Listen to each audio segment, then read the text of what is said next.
Bismillahirrahmanirrahim.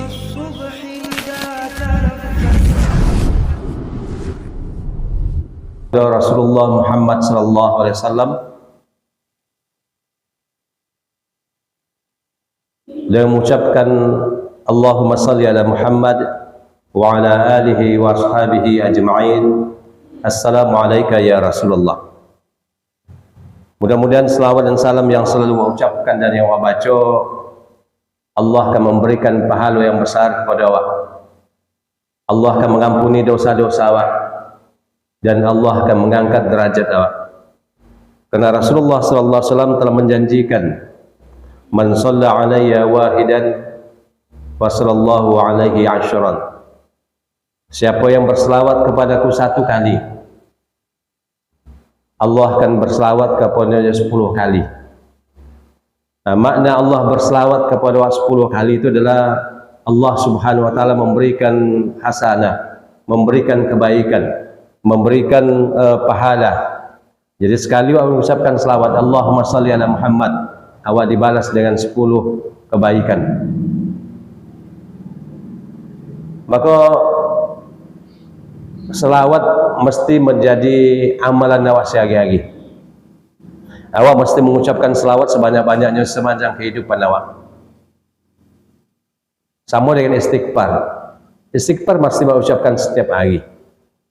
Tidak boleh mengucapkan istighfar itu hanya pada waktu-waktu tertentu saja. Tapi sepanjang waktu, sepanjang kehidupan awak, pagi, sore, siang dan malam, awak harus selalu beristighfar kepada Allah Subhanahu wa taala. Karena awak tanpa awak sadari awak pun setiap hari melakukan dosa. Sehingga ada seorang ulama besar yang bernama Syekh Yusuf Qaradawi, beliau pernah mengatakan istighfar itu adalah amalan yang mesti awak lakukan sampai awak mati. Tidak pernah boleh kurang, mesti lakukan setiap hari. Nah, selawat pun seperti itu. Selawat mesti awak ucapkan setiap hari. Bahkan Rasulullah mengatakan di pagi hari awak berselawat. Di antara zikir yang ucapkan di pagi hari setelah subuh menjelang syuruk. Nah, di antara zikir yang ucapkan kan ada selawat. Mengucapkan selawat 10 kali. Kemudian di waktu sore, zikir sore antara asar, setelah asar sampai maghrib, awak juga mengucapkan selawat sekurang-kurangnya 10 kali. Nah, orang yang mewiridkan setiap subuh sebelum matahari terbit dan setiap sore di waktu asar, setelah asar menjelang maghrib, ini selalu membaca selawat 10 kali. Itu dilakukan tiap hari dalam kehidupan dia. Apa jaminan Rasulullah?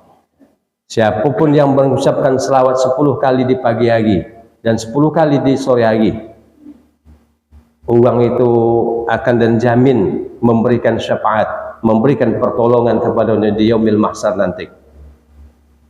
Nah, Bapak dan Ibu yang dimuliakan Allah, jadi selawat mesti menjadi amalan awak sehari-hari.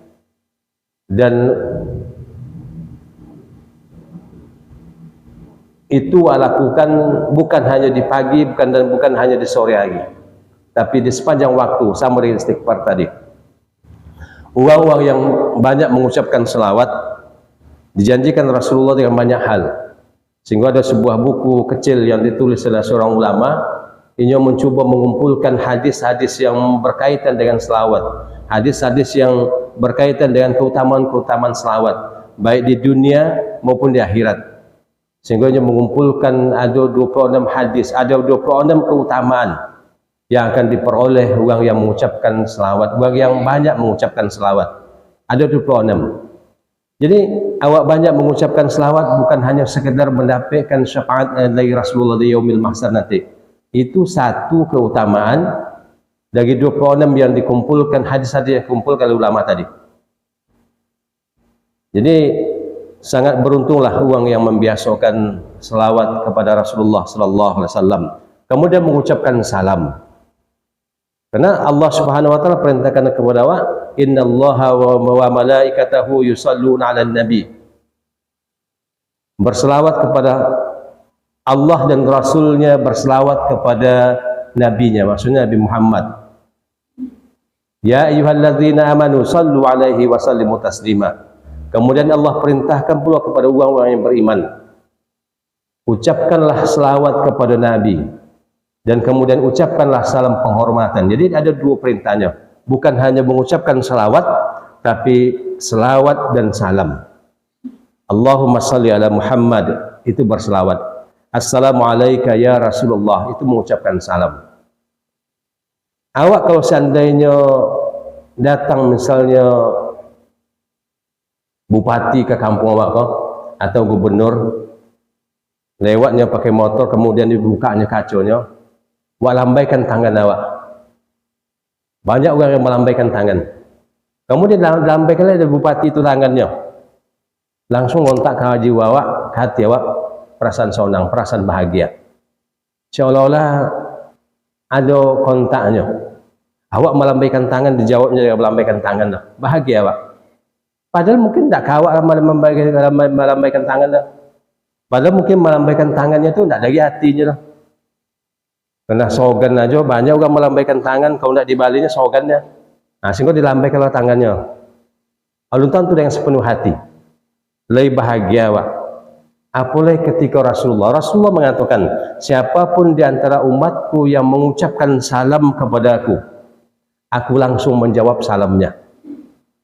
Assalamualaikum ya Rasulullah, langsung dijawab oleh Rasulullah sallallahu alaihi wasallam. Apakah bukan sebuah kebahagiaan bagi awak ketika awak resapi bahwa ketika mengucapkan salam kepada Rasulullah, beliau langsung menjawabnya. Awak resapi itu, maka awak mengucapkan salam dengan penuh keikhlasan, dengan penuh kecintaan, dengan penuh harapan, kemudian dijawab Rasulullah, maka itu akan menyebabkan bertambahnya kecintaan dan kerinduan awak kepada Nabi setiap awak mengucapkan salam.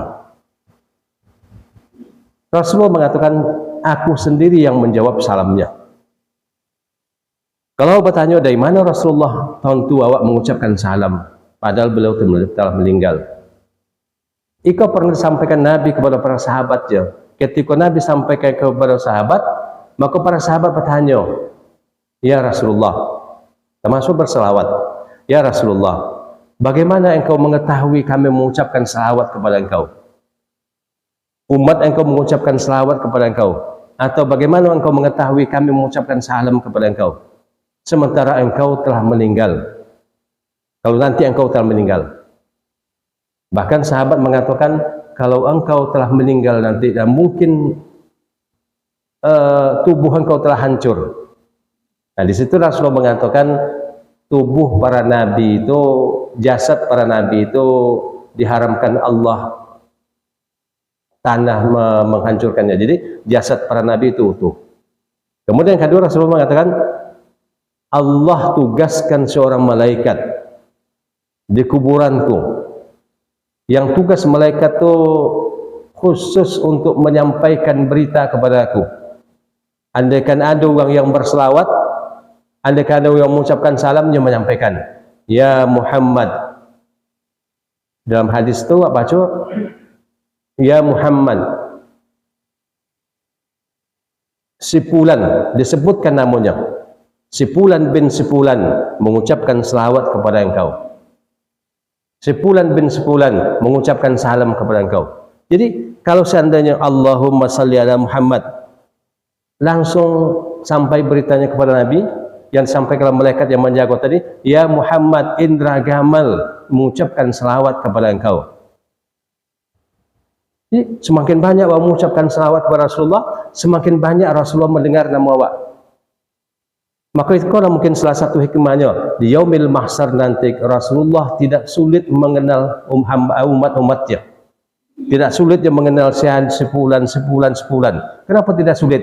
Karena selama kau beliau telah mendengar namanya, selama kau beliau telah tetap mengetahui sepulan itu yang mengucapkan salawat kepada beliau.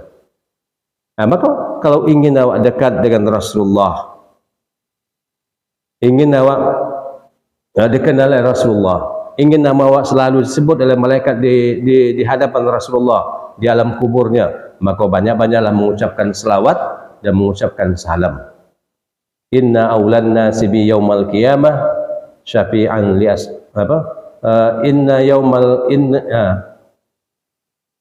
sesungguhnya manusia yang paling dekat denganku pada hari kiamat nanti, di padang mahsyar nanti, aulan nasi bi yaumal qiyamah, orang yang paling banyak, orang yang paling dekat denganku nanti di yaumil mahsyar, aktsiruhum sholatan alayya.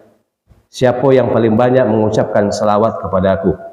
Nah, maka Bapak dan Ibu yang dimuliakan Allah, agar awak tidak menyesal di yaumil mahsyar nanti, maka banyak-banyaklah mengucapkan salawat dan salam kepada Rasulullah.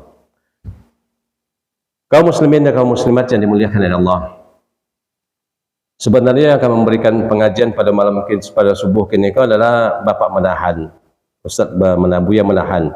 Tapi tadi beliau menjelang subuh menelepon dan WA katanya kurang sehat. Maka mudah-mudahan awak doakan beliau cepat sembuh. Dan memang kini Bapak dan Ibu banyak orang sakit karena mungkin cuaca mungkin.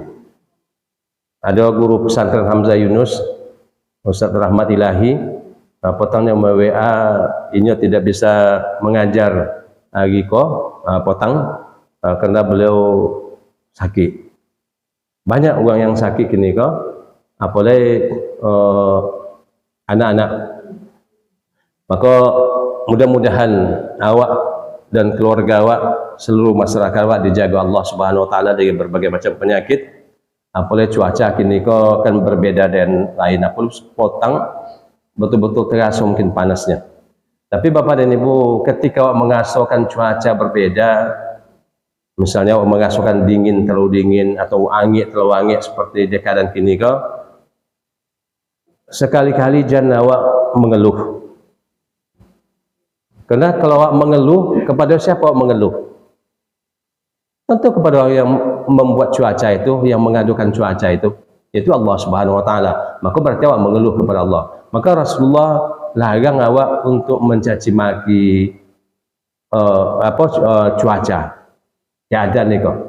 Tapi awak nikmati sambil awak berdoa kepada Allah Subhanahu wa taala. Apa doa awak? Awak minta perlindungan. Mudah-mudahan cuaca yang angin-anginnya tidak menimbulkan mudarat kepada awak. Segala macam keburukan yang dikandung oleh cuaca yang dikandung oleh angin kencang misalnya atau hujan lobet segala macamnya, mudah-mudahan segala kemudaratan yang akan dikandungnya Allah lindungi dan Allah pelihara awak. Dan segala kebaikannya Allah berikan kepada awak. Pasti cuaca yang panas itu mengandung kebaikan-kebaikan yang mungkin tidak awak ketahui. Maka awak minta kepada Allah. Nah, yang kedua, kebiasaan para ulama salafus saleh dulu, ketika dia mengasuhkan sesuatu, dia langsung bayangkan yaumil mahsyar. Nah, sehingga mereka ketika mengasuhkan anginnya lagi di siang hari, atau ketika mereka masak misalnya apinya godang terasuh angin, yang mereka bayangkan pada waktu itu suasana jadi yaumil mahsyar. Apa yang mereka bayangkan? Ya Allah, anginnya matahari ku, anginnya cuaca ku ya Allah. Tapi lebih angin di yaumil mahsyar. Maka lindungilah kami dari kepanasan yaumil mahsyar. Anginnya api ku ya Allah. Tapi lebih angin api neraka. Maka lindungilah kami dari neraka. Ketika dia masih mengasuhkan kenikmatan, mengasuhkan sudah bekerja di rumah, mengasuhkan gerah, polu, angin segala macamnya, kemudian dia masuk ke rumah misalnya, tiba di rumah dibukanya kulkasnya, nampak buah-buahan atau nampak minuman dalam kulkas itu, diminumnya, dimakannya buah-buahan itu, dingin, lomak, sojuk dan segala macamnya. Luar biasa nikmatnya. Yang mereka bayangkan yaumil mahsyar. Mereka membayangkan surga, nikmat buah-buahan kau ya Allah, nikmat air kau ya Allah, tapi jauh lebih nikmat buah di surga. Jauh lebih nikmat air di surga. Maka berikanlah aku buah-buahan di surga nanti ya Allah. Berikanlah aku nanti minuman-minuman yang segar di surga ya Allah. Jadi apapun yang mereka alami di dunia mereka bawakan ke yaumil mahsyar. Sehingga apapun yang mereka alami di dunia mereka berlindung kepada Allah atau mereka meminta kepada Allah. Para jemaah yang dimuliakan Allah. Pada subuh hari yang mulia kami ingin melanjutkan apa yang pernah kami sampaikan mungkin dua Selasa yang lewat, yaitu tentang persoalan sholat sunat. Kebetulan Bapak dan Ibu yang dimuliakan Allah, ada beberapa tempat pengajian yang mereka memang meminta menyampaikan sampaikan buya. Boleh di tempat yang ada wir khusus sama sampaikan persoalan-persoalan salat sunat, macam-macamnya, bentuknya dan segala macamnya. Nah, sehingga kami bisa memahami secara yang lebih banyak tentang persoalan-persoalan sunat katanya. Nah, maka potong dalam pengajian awal sampaikan tentang persoalan sholat sunat rawatib. Mungkin Bapak dan Ibu yang dimuliakan Allah yang mendengar telah mendengarkan awak membicarakan tentang persoalan sholat sunat rawatib.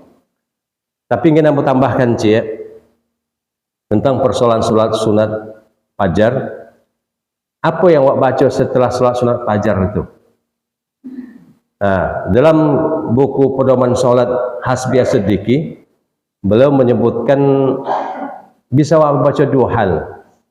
Yang pertama, kata beliau, awak mengucapkan zikir kepada Allah, berlindung kepada Allah dengan mengucapkan Allahumma Rabba Jibril wa Mikail wa Israfil wa Muhammadin Nabi sallallahu alaihi wasallam, a'udzubika minan nar. Allahumma Rabba Jibril, aku, ya Allah, Tuhannya Jibril, Tuhannya Mikail, Tuhannya Israfil, Tuhannya Nabi Muhammad sallallahu alaihi wasallam, a'udzubika minan nar. Aku berlindung kepada Engkau ya Allah dari api neraka. Itu dalam buku Hasbi As-Siddiqi disebutkannya. Atau awak bisa juga membaca istighfar. Baca astagfirullahalazim alladzi la ilaha illa huwal hayyul qayyum wa atubu ilaih 3 kali. Nah, jadi kaum muslimin dan kaum muslimat yang dimuliakan Allah, sudah awak sholat sunat fajar itu, bagusnya di antara hal yang ucapkan zikir yang ucapkan itu Allahumma Rabba Jibril wa Mikail wa Israfil wa Muhammadin Nabi sallallahu alaihi wasallam, a'udzubika minan nar. Atau awak membaca istighfar astaghfirullahalazim alladzi la ilaha illa huwal hayyul qayyum wa atubu ilaih. Dalam sebuah hadis Rasulullah mengatakan, man qala astaghfirullahalazim alladzi la ilaha illa huwal hayyul qayyum wa atubu ilaih, siapa yang membaca 3 kali astagfirullah maka Allah gugurkan seluruh dosa-dosanya. Nah, jadi pagi lagi awaklah berharap keguguran dosa dari Allah Subhanahu wa taala. Atau membaca a'udzubika minan nar a'udzubika minan nar. Aku berlindung kepada Engkau ya Allah dari neraka. Apa kata Rasulullah? Man sa'alallahu thalathan, siapa yang meminta kepada Allah diulang-ulangnya 3 kali, berlindung kepada neraka, qalatin nar, maka neraka itu berkata, Allahumma ajirhu minan nar, ya Allah lindungilah ini dari neraka. Nah, jika awak mengucapkan zikir sudah sholat fajar tadi dengan mohon perlindungan kepada Allah, ulang-ulang 3 kali, maka insyaAllah neraka itu berdoa kepada Allah, meminta kepada Allah, lindungilah aku dari neraka. Nah, itu yang pertama yang ingin saya tambahkan, apa yang saya sampaikan tentang salat sunat rawatib dulu, yaitu khusus tentang zikir yang mesti baca atau yang perlu baca setelah salat sunat fajar itu. Nah, kini Bapak dan Ibu yang dimuliakan Allah, salat sunat wudu. Awak telah lama mempelajari tentang salat sunat wudu. Hadis tentang salat sunat wudu sebenarnya itu bukan hadis tentang salat sunat wudu. Ulama fikih yang mengatakan salat sunat wudu itu tentang hadis Abu Hurairah. Nah, dalam hadis Abu Hurairah itu kan pengakuannya kepada Nabi tidak menyebutkan salat sunat wudu, hanya salat sunat setelah berwudu. Pada suatu malam Rasulullah bermimpi. Rasulullah berada di pintu surga. Ketika Rasulullah berada di pintu surga dan mulai melangkah ingin masuk ke dalam surga itu, dalam mimpi Rasulullah, tapi mimpi Rasulullah itu Bapak dan Ibu adalah benar. Rasulullah tidak pernah bermimpi yang tidak benar. Karena mimpi yang tidak benar itu datangnya dari syaitan, dari jin. Jin dan syaitan tidak mampu mendekati Rasulullah. Jadi apapun mimpi Rasulullah itu adalah benar. Itu bahagian daripada syariat Islam. Nah, ketika di malam itu Rasulullah mimpi dan akan melangkah masuk surga, tiba-tiba Rasulullah terkejut. Kenapa terkejut? Ladu orang di muka Rasulullah. Ladu orang berjalan jauh di muka Rasulullah, kemudian kedengaran Rasulullah bunyi tapak trompahnya bunyi berjalannya. Sehingga ketika Rasulullah jaga pagi, sholat subuh, setelah sholat subuh, Rasulullah ibu Bilal bin Rabah. Karena yang berjalan tadi bunyi tapak trompah tadi bunyi tapak trompah Bilal. Nah, Rasulullah mengatakan, ya Bilal ta'al. Diimbau dari Rasulullah Bilal. Kamai wahai Bilal. Nah, ketika Bilal datang, Rasulullah mengatakan, ya Bilal, hadithni bi arja amalin amiltuhu fil Islam.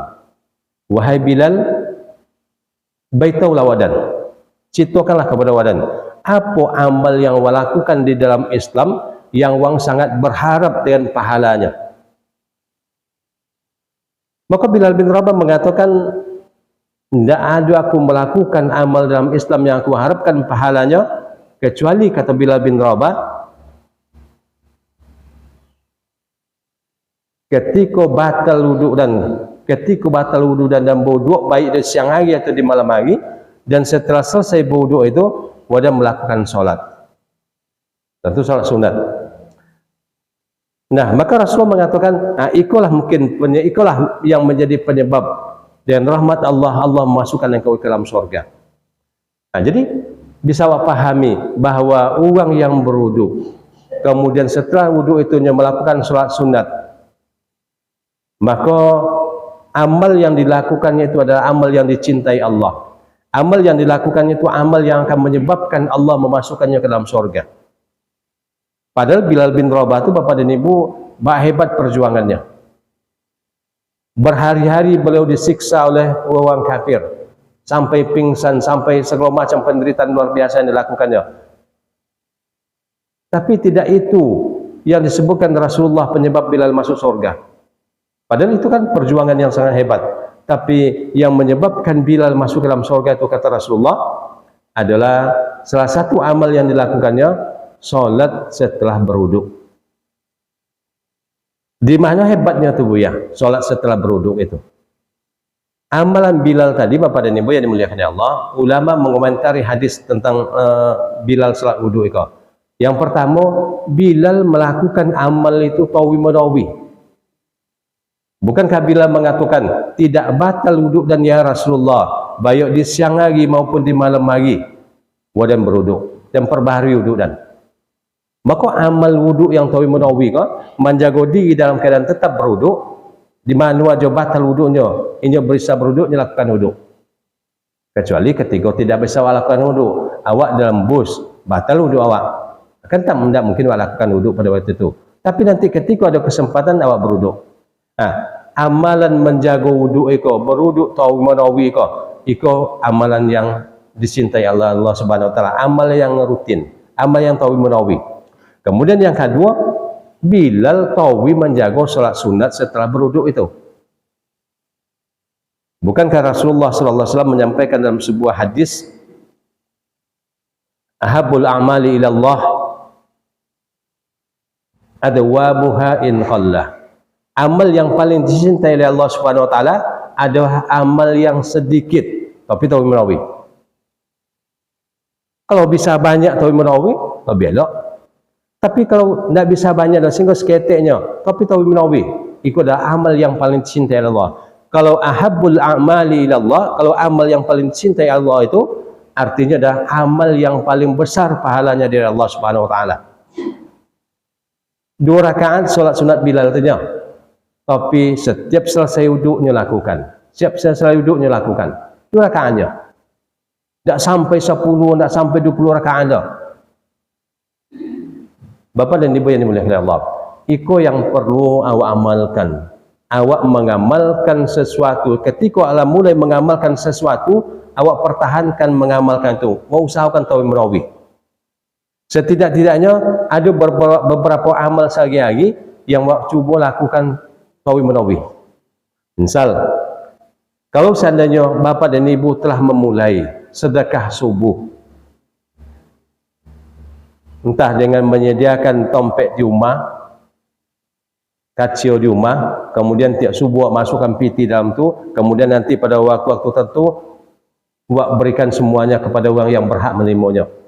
Atau wak datang ke masjid tiap subuh, wak masukkan ke dalam kotak impak itu. Walaupun 1,000, walaupun 2,000, tapi tawi menawi. Tak pernah lupa, tak pernah tinggalkan dah. Tawi menawi lakukan. Ketika waktu lupa, lupa mbak piti sakau 2,000 masjid. Ketika ingat tu, wak lakukan. Buat berimpak. Nah, impak, amal berimpak 1,000 sehari atau 2,000 tiap subuh itu. Tapi tiap subuh lebih elok daripada awak berimpak 1 kali subuh 1,000, kemudian situ sekian hari diam aja. Tak rasa boleh lah sekian puluh hari. Berimpak lah 1,000 dia. Kan banyak orang berimpak 1,000 dibandingkan 1,000 kah, 2,000 kah. Tapi kata Rasulullah, lebih besar pahalanya yang 1,000 atau 2,000 kah, tapi tawi menawi. Kata ulama, Bilal bin Rabah kau disikolah amal yang dilakukannya solat sunat setelah berwuduk. Ini lakukan tawi menawi. Awak tak bisa cina itu lebuyah. Tak bisa awak setelah berwuduk awak solat. Kadang-kadang bisa, tapi tawi menawi tak bisa lah. Kalau tak bisa tawi menawi, setidak-tidaknya awak biasakan awak tiap batal wudu awak berwuduk, tiap batal wudu awak berwuduk, dan awak berharap Allah akan memberikan pahala yang besar. Tiap batal wudu berwuduk, tiap batal wudu berwuduk, walaupun awak ulun solat setelah berwuduk adalah. Itu amal yang awak jago, amal yang awak rutinkan. Bapak dan Ibu yang dimuliakan Allah.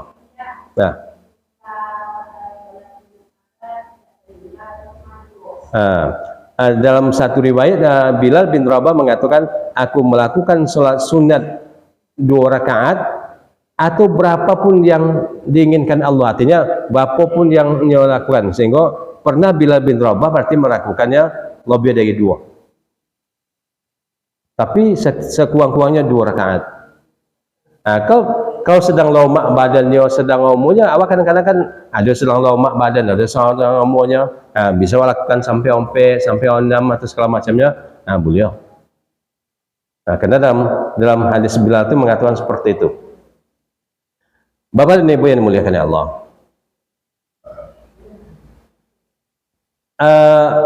Dalam hadis Bilal itu tidak disebutkan solat sunat wudu, hanya solat sunat secara umum.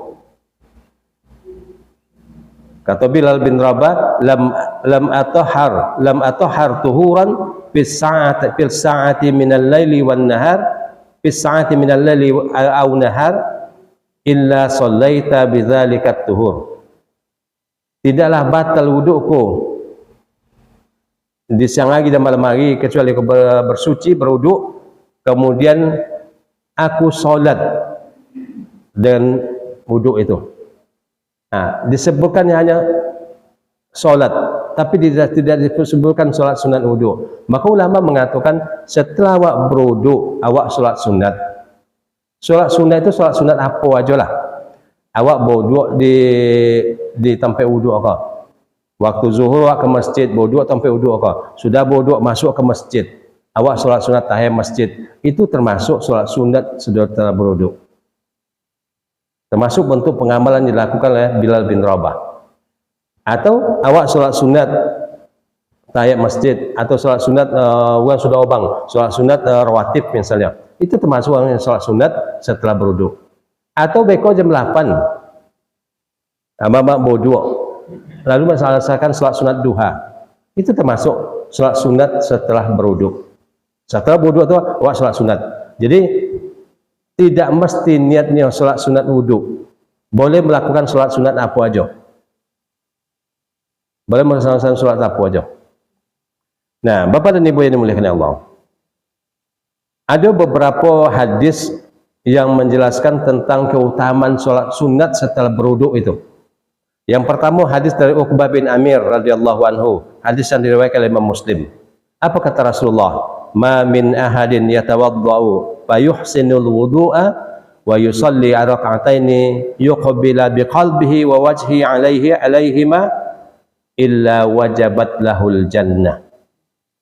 Kata Rasulullah, tidaklah seseorang tu yang berwuduk fayuhsinul wudu'a, hanya sempurnakan wuduknya. Jadi wuduk itu mesti buat sempurnakan. Sekadar berwuduk aja, biarlah dulu di waktu kita melakukannya. Cuci muka sekadar bersiram aja, bawa apa aja, cuci tangan saya itu juga. Tapi mudah-mudahan kini awak lah dewasa lah tua kok payuh sinul wudu'a, awak sempurnakan wuduk awak. Awak kusuk, jangan sampai nak dikusuk. Ya banyak orang berwuduk, apalagi berwuduk ikan. Dibukakan tu di apa tangannya. Awak disunnahkan untuk mengusuknya, menyampaikan tangan awak ke seluruh anggota wuduk awak. Karena kalau seandainya tidak dikusuk-kusuk, bisa jadi selah-selah jagi awak tidak konelai wuduk, maka tidak sah wuduk. Awak lakukan solat sunat, awak lakukan solat wajib, tidak sah solatnya. Kenapa tidak sah? Wuduknya tidak sah. Apalagi ketika awak, ulama menjelaskan ketika membasuh muka, awak basuh muka tu mesti basuh muka, sampaikan tangan awak ke mata awak. Buat bikong mata awak. Kenapa begitu kan? Bisa saja di antara selah mata awak atau di kelopak apa-apa kok tidak sampai air kalau hanya sekedar disiramkan. Apalagi kaki bapa dan ibu yang dimuliakan Allah. Itu disebutkan dalam sebuah riwayat. Ketika membasuh kaki, kalau hanya wak siram aja dengan timbo deyate, wangkek kaki sekedar siram aja, itu kemungkinan besar tidak sah wuduknya. Kenapa tidak sah wuduknya? Di selah-selah belakang kaki awak tu yang belokong itu, kalau awak siram aja pasti awak bisa awak pastikan lebih besar kemungkinannya air tidak akan mengalir ke situ, ia tidak akan basah.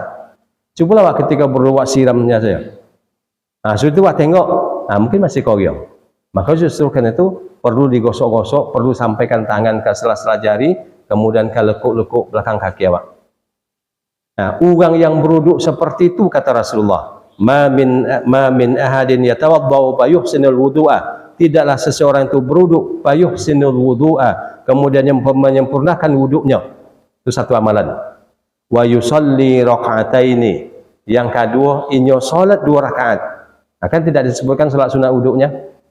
Bisa salat sunat tahiyat masjid, bisa salat duha, bisa salat rawatib dan yang lain-lainnya. Wa yusalli raka'ataini, dan kemudian dia salat 2 rakaat, yuqabilu biqalbihi wa wajhihi alaihima. Artinya ini salat dengan sepenuh hati, khusyuk, tidak menerawang pikirannya, tidak terkonang yang lain-lainnya. Pasti awak salat terkonang dengan yang lain. Awak Allahu Akbar, bau takbir, terkonang dia awak. Sudah solat beko awak ngau joiko, sudah solat beko piyong kena suci, sudah solat beko mungkin awak ngau kombin segala macamnya. Menerawang pikiran awak.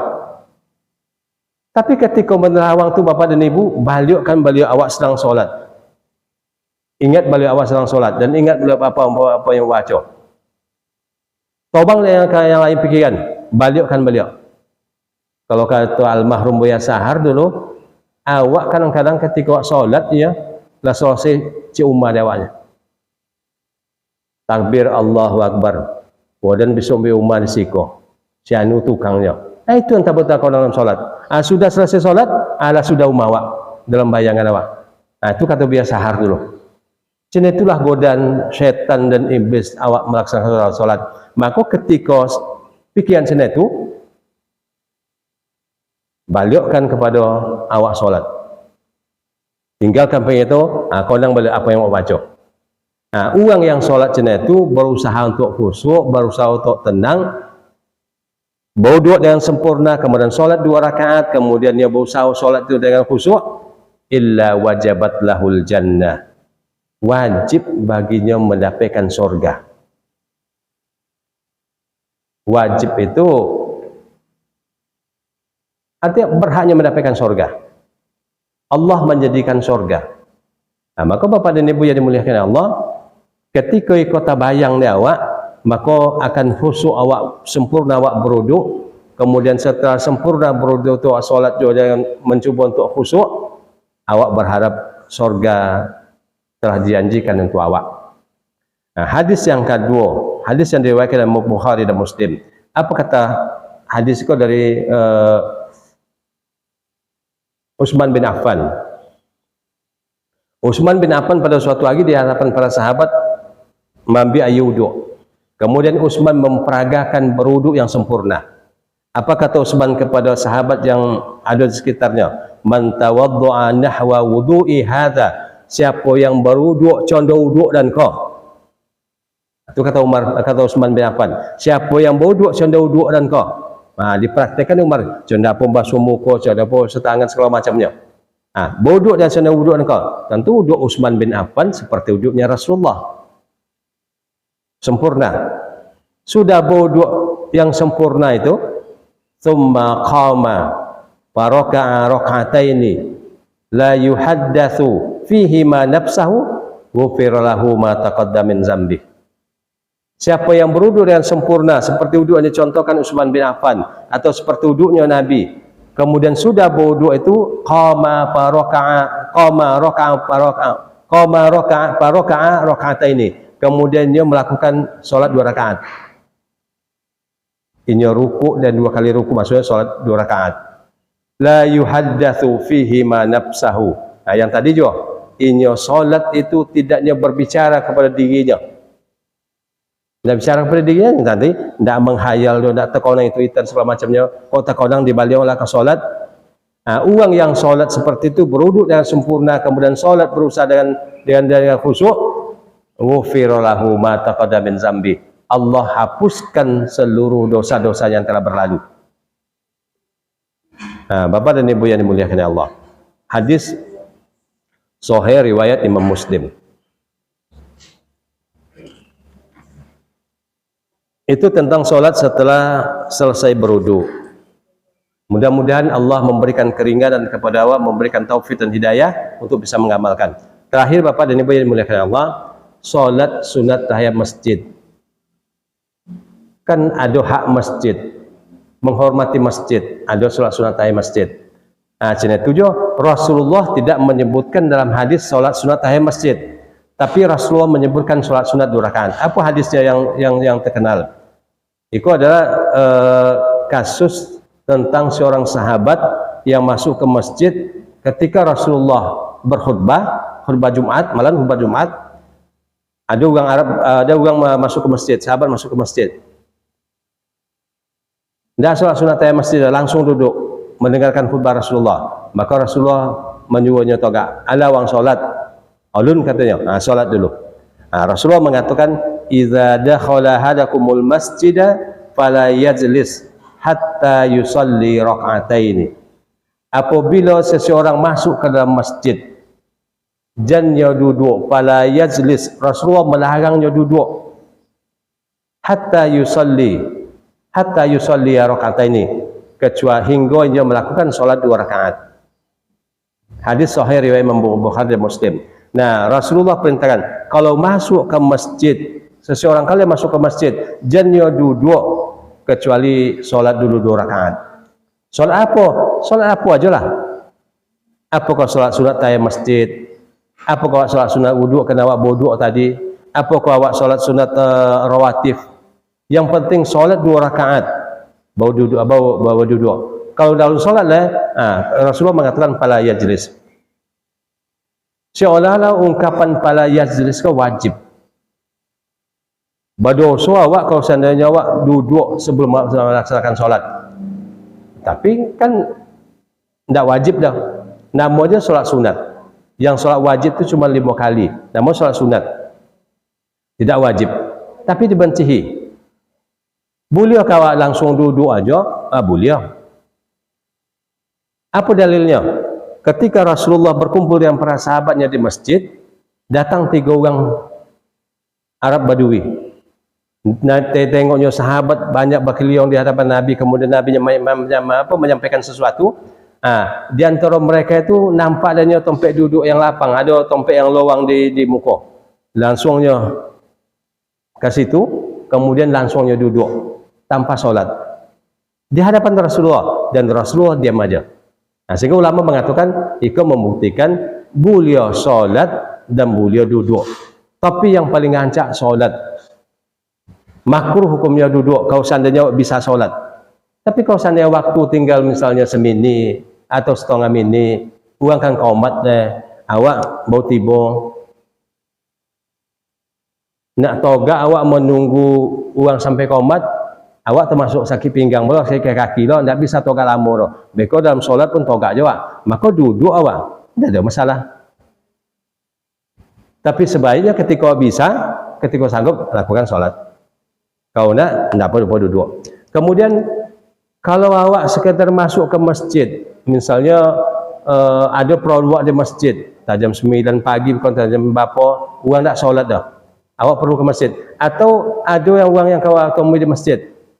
Setiap masuk masjid, kalau bisa awak dianjurkan solat. Ada seorang sahabat,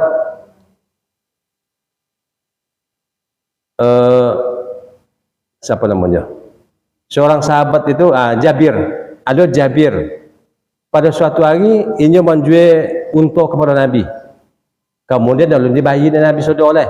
Janji Nabi, hari itu dan bayi dan donasi. Ketika tiba haginya, Jabir mencari Rasulullah, ada kabar Rasulullah di masjid. Maka Jabir pergi ke masjid.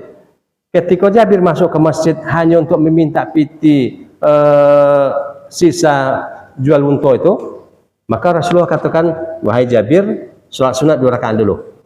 Nah, sholat sunat 2 rakaat, sudah itu baru Rasulullah berikan pitinya. Nah, itu adalah sebuah pemahaman. Kalau seandainya ada waktu, mesti lakukan sholat sunat itu. Jangan tinggalkan. Karena itu sholat sunat menghormati masjid. Di musola buya, di musola silakan lakukan. Boleh sholat sunat masjidnya.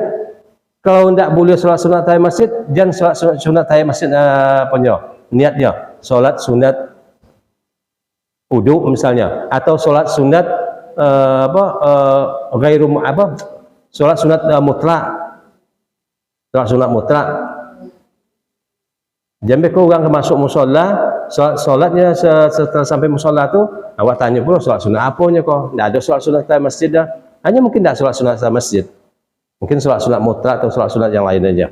Nah, Bapak dan Ibu yang dimuliakan Allah, mudah-mudahan apa yang sampaikan ada manfaatnya, dan mudah-mudahan Allah memberikan kekuatan kepada awak untuk bisa mengamalkannya, dan mudah-mudahan ada beberapa amal yang awak rutinkan sehari-hari, yang wa'arukkan itu sebagai pembela awak nanti di yaumil mahsyar, pemborek timbangan awak, dan penyebab awak dimasukkan Allah ke dalam surga.